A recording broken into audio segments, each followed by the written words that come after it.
Bismillahirrahmanirrahim. Assalamualaikum warahmatullahi wabarakatuh. Jumpa lagi dengan saya Aida Nuraini. Mohon izin kali ini saya akan sharing terkait dengan koneksi antar materi dalam modul pembelajaran berdiferensiasi. Dulu sebelum saya mempelajari modul pembelajaran berdiferensiasi ini, saya menganggap bahwa pembelajaran berdiferensiasi itu adalah pembelajaran yang penuh dengan keberagaman, sehingga ketika saya memiliki 22 murid di dalam kelas saya, maka saya harus menyiapkan 22 modul ajar atau skenario pembelajaran yang berbeda pula untuk mereka. Namun kenyataannya hal itu adalah pemahaman yang kurang tepat atau miskonsepsi yang ada dalam pembelajaran berdiferensiasi. Namun setelah saya mempelajari mengenai modul pembelajaran berdiferensiasi dan setelah saya dikuatkan oleh fasilitator saya di dalam ruang kolaborasi, ternyata pembelajaran berdiferensiasi tersebut bukan sekedar pembelajaran yang akhirnya menimbulkan chaos di dalam kelas atau semrawut kelasnya, karena kita harus membagi diri kita menjadi beberapa orang, dan apabila kelompok satu mengalami kesulitan, kelompok yang lainnya juga bersamaan mengalami kesulitan, maka kita pun bingung mana kelompok yang didahulukan untuk diberikan bantuan oleh seorang guru. Tapi seorang guru yang mengimplementasikan pembelajaran berdiferensiasi tersebut adalah seorang guru yang diibaratkan sebagai pramusaji dalam makanan yang sifatnya prasmanan. Jadi kalau misalkan kita melihat makanan yang prasmanan, itu tentunya banyak sekali macamnya. Begitulah yang diharapkan oleh seorang guru yang mengimplementasikan pembelajaran berdiferensiasi, di mana pembelajaran tersebut kita sediakan apapun, mulai dari media, sumber belajar, maupun konten yang berkelanjutan, tantangan, abstrak ke konkret ataupun konkret ke abstrak, berdasarkan dengan kebutuhan dan juga kemampuan murid kita di dalam kelas. Jadi apapun yang mereka butuhkan sudah ada dalam satu pembelajaran utuh di dalam kelas berdiferensiasi. Jadi menurut hemat saya bahwa pembelajaran berdiferensiasi adalah serangkaian ide yang masuk akal dari seorang guru, di mana guru tersebut akan memenuhi kebutuhan belajar dari murid. Kebutuhan belajar di sini terdiri dari kesiapan belajar murid, minat mereka, hingga kemudian menghasilkan sesuatu produk yang mereka inginkan juga. Nah, saya setelah ini akan mengajak Bapak Ibu untuk melihat beberapa karya murid di dalam kelas saya. Yuk ikuti saya.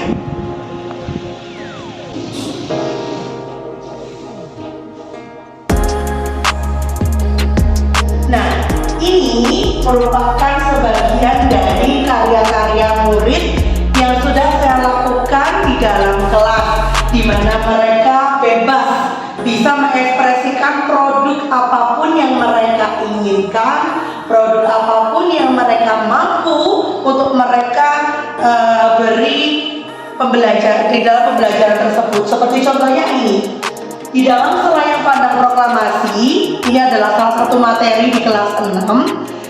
Murid tersebut atau murid-murid di kelas saya, produknya boleh terserah, mereka akan menanyakan apapun. Ada yang role playing, ada juga presentasi secara langsung maupun gambar. Begitu juga dengan peta-peta flip and flop ini terkait dengan hewan ataupun tumbuhan yang dilindungi di Indonesia. Dan juga ini adalah hasil produk juga dari mereka berupa iklan.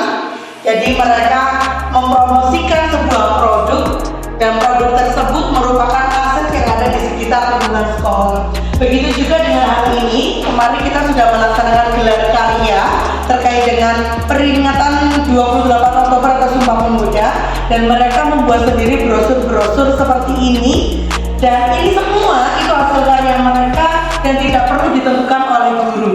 Jadi guru di sini hanya membebaskan mereka untuk membuat produk yang mereka inginkan. Itulah pembelajaran berdiferensiasi.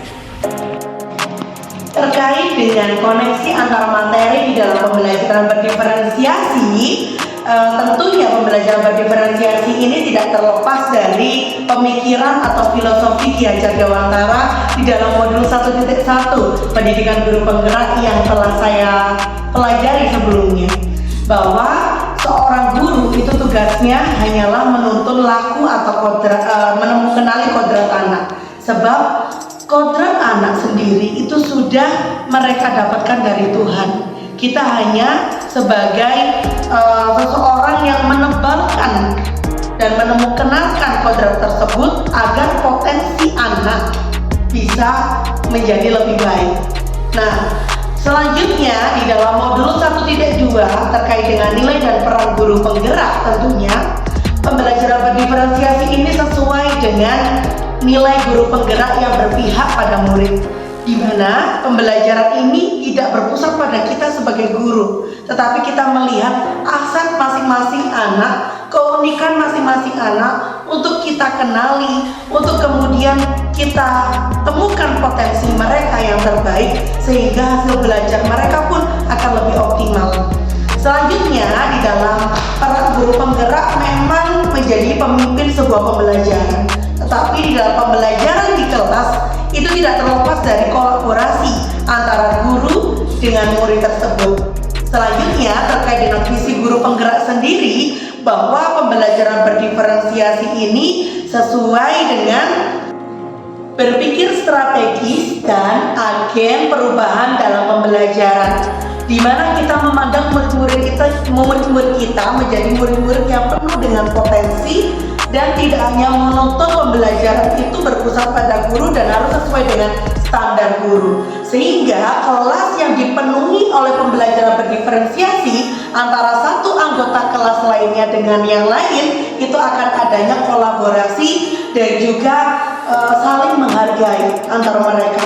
Kenapa? Karena perbedaan di antara mereka, termasuk di dalam keyakinan kelas di dalam modul 1.4 budaya positif, bahwa keyakinan itu akan menguatkan mereka untuk saling menghargai, untuk saling memiliki dan saling mendukung untuk menjadi seorang pribadi yang lebih baik dari sebelumnya. Tidak perlu dibanding-bandingkan antara satu individu dengan individu yang lainnya, tapi alangkah lebih baik bahwa hasil belajar yang optimal pada diri peserta didik lebih baik dari peserta didik itu sendiri di hari kemarin.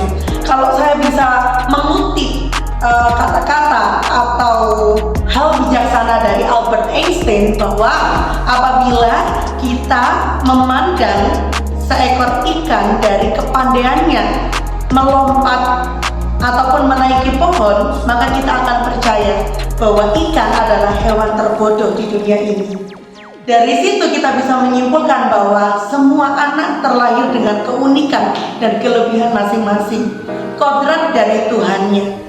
Nah, tujuan ini, pembelajaran berdiferensiasi ini adalah menghasilkan sesuatu yang lebih optimal tanpa harus menyamakan antara satu anak dengan anak yang lainnya. Terima kasih karena sudah melihat dan menyaksikan karya-karya inovasi dari murid saya di dalam kelas. Mungkin sekian dulu dari saya terkait dengan koneksi antar materi dalam pembelajaran berdiferensiasi. Semoga bermanfaat dan mohon maaf apabila ada kekurangannya. Saya Aida Nuraini, calon guru penggerak Angkatan 9 Kabupaten Malang. Salam dan bahagia.